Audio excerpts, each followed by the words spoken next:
നമസ്കാരം, welcome back to my channel.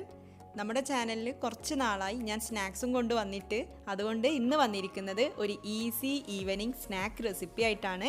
അത് റവ വെച്ചിട്ടാണ്. നമ്മുടെ വീടുകളിലൊക്കെ റവ ഉണ്ടാവില്ലേ, അപ്പോൾ റവ വെച്ചിട്ട് നല്ലൊരു പക്കോട റെസിപ്പിയാണ് ഇന്ന് ചെയ്ത് കാണിക്കുന്നത്. അപ്പോൾ നമുക്ക് നോക്കാം എങ്ങനെയാണ് ഈസി ടേസ്റ്റി റവ പക്കോട തയ്യാറാക്കേണ്ടത്. ഞാനിവിടെ 1 കപ്പ് റവയാണ് എടുത്തിട്ടുള്ളത്. 1 കപ്പ് റവ റോസ്റ്റഡ് ആണെങ്കിലും അല്ലെങ്കിലും കുഴപ്പമില്ല. അതിലേക്ക് ഒരു വലിയ സവാള ചെറുതായിട്ട് അരിഞ്ഞത് ചേർത്ത് കൊടുക്കാം. കൂടെ മല്ലിയില, കറിവേപ്പില രണ്ടും കൂടെ ചേർത്ത് കൊടുക്കാം. രണ്ടും ചേർക്കുന്നില്ല, ഏതെങ്കിലും ഒന്നാണെങ്കിൽ കുഴപ്പമില്ല, നിങ്ങളുടെ ഇഷ്ടം പോലെ ചേർത്ത് കൊടുക്കാം. അടുത്തത് ഇഞ്ചി പേസ്റ്റ് 1 ടീസ്പൂൺ. എൻ്റെ കയ്യിൽ പേസ്റ്റ് ഉള്ളത് കൊണ്ടാണ് ചേർക്കുന്നത്. ഇല്ലെങ്കിൽ ചെറിയൊരു കഷ്ണം ഇഞ്ചി ചെറുതായിട്ടൊന്ന് ചതച്ചിട്ട് ചേർത്ത് കൊടുക്കാം.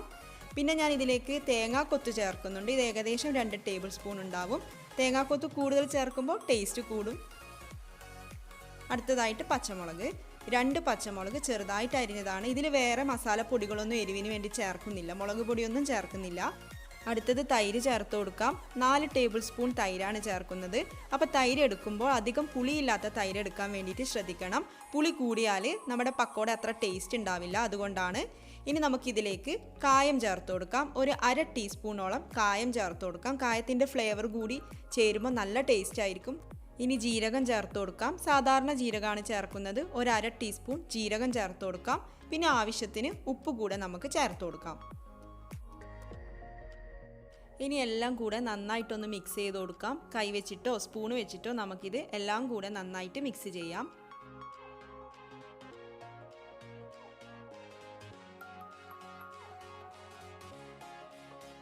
ഇനി ചേർത്ത് കൊടുക്കേണ്ടത് അരിപ്പൊടിയാണ്. ഞാനിവിടെ 1 ടേബിൾ സ്പൂൺ അരിപ്പൊടി ചേർക്കുന്നുണ്ട്. അപ്പോൾ റവയുടെ പക്കോട ആയതുകൊണ്ട് തന്നെ നല്ല ക്രിസ്പി ആയിരിക്കും.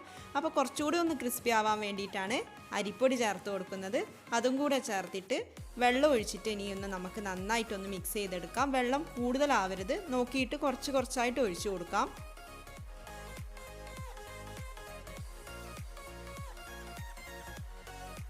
ബാറ്റർ റെഡി ആയിട്ടുണ്ട്. അപ്പോൾ ഇപ്പോൾ കുറച്ച് ലൂസായി പോയിന്നോ വെള്ളം കൂടുതലായിന്നോ തോന്നുന്നുണ്ടെങ്കിൽ കുഴപ്പമില്ല. നമ്മളിതൊരു 10 മിനിറ്റ് റെസ്റ്റ് ചെയ്യാൻ വെക്കുന്നുണ്ട്. അപ്പോൾ റവ ആയതുകൊണ്ട് തന്നെ കുറച്ച് കഴിഞ്ഞാൽ നന്നായിട്ട് തിക്കായിട്ട് വന്നോളൂ.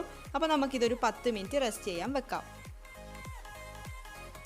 10 മിനിറ്റിന് ശേഷം നോക്കാം. അപ്പോൾ ഇപ്പോഴും ലൂസായിട്ട് തന്നെയാണ് തോന്നുന്നുണ്ടെങ്കിൽ റവയോ അരിപ്പൊടിയോ ചേർത്ത് കൊടുക്കാം. അടുത്തതായിട്ട് ബേക്കിംഗ് സോഡ ചേർക്കാം. ഞാനിവിടെ ഒരു 1/4 ടീസ്പൂൺ ബേക്കിംഗ് സോഡ ചേർക്കുന്നുണ്ട്. ബേക്കിംഗ് സോഡ ചേർത്ത് നന്നായിട്ടൊന്ന് മിക്സ് ചെയ്ത് കൊടുക്കാം. അതിനുശേഷം പെട്ടെന്ന് തന്നെ നമ്മൾ പക്കോട തയ്യാറാക്കി തുടങ്ങണം.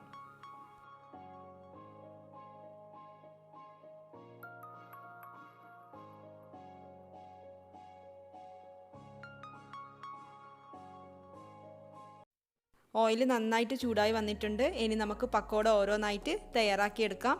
അധികം വലിയ സൈസിൽ ഇട്ട് കൊടുക്കേണ്ട, ഇതേപോലെ ചെറിയ സൈസിൽ നമുക്ക് ചൂടായ ഓയിലിലേക്ക് ഇട്ട് കൊടുക്കാം.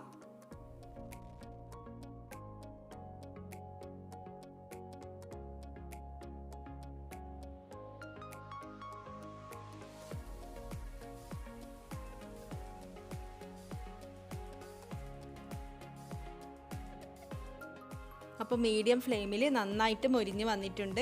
അങ്ങനെ നമ്മുടെ ആദ്യത്തെ ബാച്ച് റെഡി ആയിട്ടുണ്ട്. ഇതേപോലെ നമുക്ക് ബാക്കിയുള്ളതൊക്കെ റെഡിയാക്കി എടുക്കാം.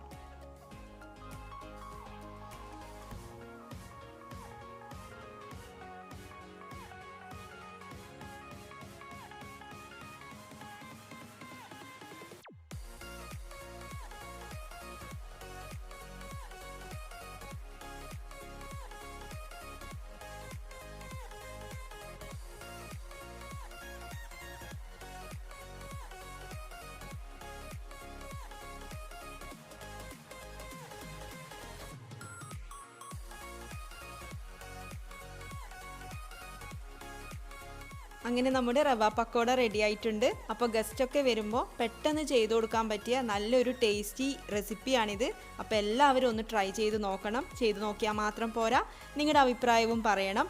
വീഡിയോ ഇഷ്ടപ്പെട്ടെങ്കിൽ ലൈക്ക് ചെയ്യാനും ഷെയർ ചെയ്യാനും, പിന്നെ ഇതുവരെ ചാനൽ സബ്സ്ക്രൈബ് ചെയ്യാത്തവരുണ്ടെങ്കിൽ വീഡിയോ ഇഷ്ടപ്പെട്ടെങ്കിൽ ചാനൽ സബ്സ്ക്രൈബ് ചെയ്യാനും മറക്കരുത്. ഇതേപോലെയുള്ള ടേസ്റ്റി ഈസി റെസിപ്പീസുമായിട്ട് നമുക്ക് ഇനിയും കാണാം. താങ്ക്